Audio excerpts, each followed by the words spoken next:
Here I am today in sunny Slough, just waiting for Duncan Gray. Duncan's going to show us around Slough and his studio, and he's going to help kickstart the Berkshire Blag interview series.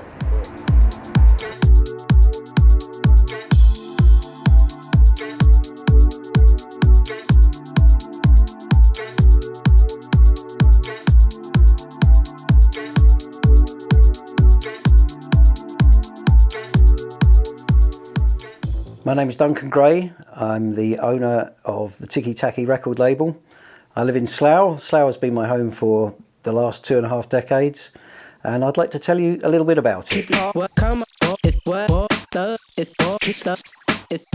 Duncan established his first local record label, Scatological Records, in 1996. In 97 he formed the Sons of Slough with Ian Weatherall, gaining a reputation as a formidable live act with releases on a variety of labels and a residency at London's Turnmills Club. Duncan also continued to work as a solo producer for a variety of labels, including Salt Hill Records. In 2009 he made an EP for Acromelon and has remixed various artists including Chicken Lips, Yofu Yindi and Andy Weatherall.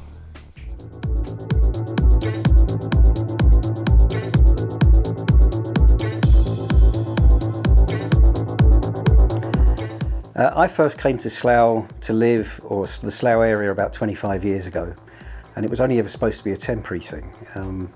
I never thought I was going to end up living here for more than 2 decades, but the place has a strange magnetism, so I've ended up staying.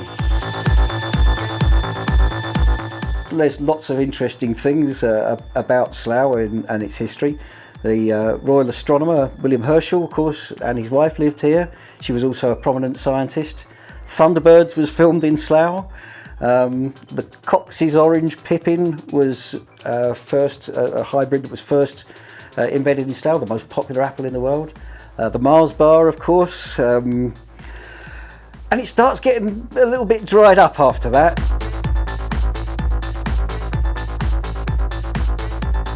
The local club scene here has always been pretty vibrant, and when I first moved here, I think the first place that I was taken to that absolutely knocked my socks off was Full Circle.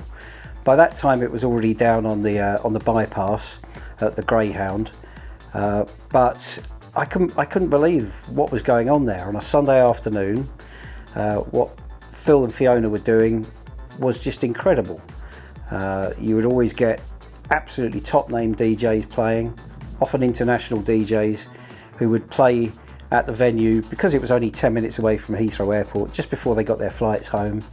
And so I saw all sorts of people, heard all sorts of people play there, and it really opened my eyes to what a club could be.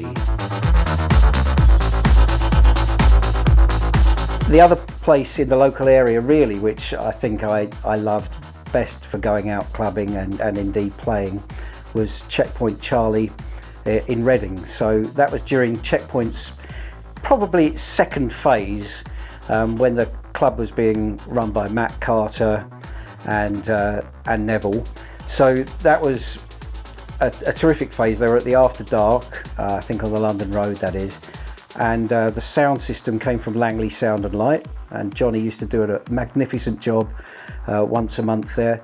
Again, an amazing sort of vibe, because Matt and Nev were so well connected that people would love to come and play there. And it was all sorts of absolutely top international DJs playing there just because they loved the venue and the sound was so good.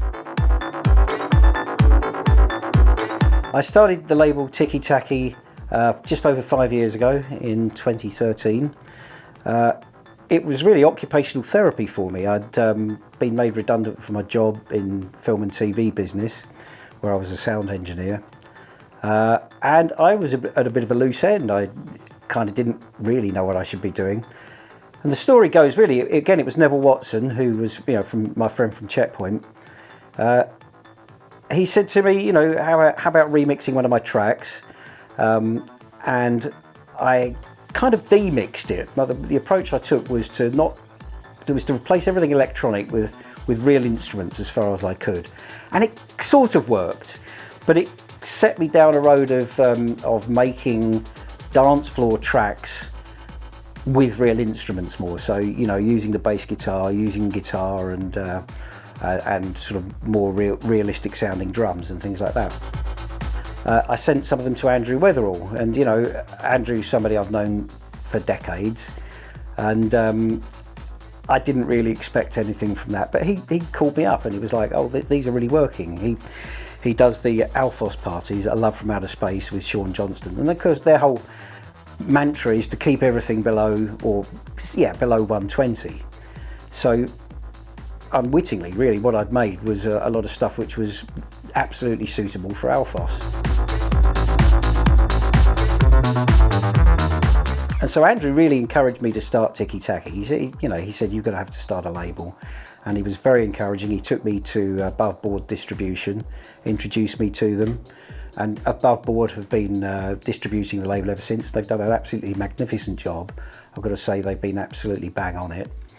And here we are, 5 years later, approaching the 50th release. So it's led to things which I absolutely could not have foreseen. More international DJ gigs than I ever had before in my career. So I've played all over Europe, and you know, as far afield as Australia. So it's been quite a strange journey the last 5 years, and certainly something I couldn't have predicted. Okay, so the music which I've been playing out, and the producers who have been really exciting me, I've got to say there's a lot of really diverse stuff in the what we might call the slow-mo scene, because it can be anything from sort of slow techno or house to sort of electro, or you know, whatever style you really want to throw at it, as long as it's going to make people dance, then you know, people are pretty open-minded. A person who everybody is talking about at the moment is Crooked Man. He's doing some amazing stuff. There's this terrific Amy Douglas rework that he's got out at the moment, and everybody's loving it. I've got to say, he's a terrific producer. One of the first labels to get in contact with me when I started it was the Paris-based label Her Majesty's Ship. And if you want to check out a label who almost completely personifies this whole scene, then they're ones to look at, because again, they've done lots of stuff over a wide range of tempos. They're also the label which introduced me to Mexican techno. So there's a huge techno scene, again quite slow-mo, coming out of Mexico, and it's amazing. It's a really great, really different sound. I like a lot of different music, and you know, I'm quite an old fella now, so I've had a lot of time to listen to different music, and I'm not one of those people who just listen to electronica, and I know that a lot of people who are producers in my field, that's pretty much all that they've ever been into. But I've listened to a lot of rock music. I still like to go and see bands as often as possible. My favourite live band is the Melvins. I don't know if you know them, but they're one of the original Seattle grunge bands. I must have seen them 25 times, and I still go and see them every chance I get. Saw John Spencer just recently. I love MGMT. I think they're a truly inspirational psychedelic band. Also coming out of Australia, there's Methyl Ethel, who I think are absolutely fantastic. They're signed to 4AD. So I really listen to a lot of indie music. I've listened to a lot of jazz as well. I've got a huge collection of Miles Davis CDs. I love the Electric Miles period. Can, the German band Can, probably one of the most influential bands, you know, in my life, I think, ever. If you only ever keep listening to one type of music, you're only ever going to keep making one kind of music. So my advice is to broaden your horizons as much as possible.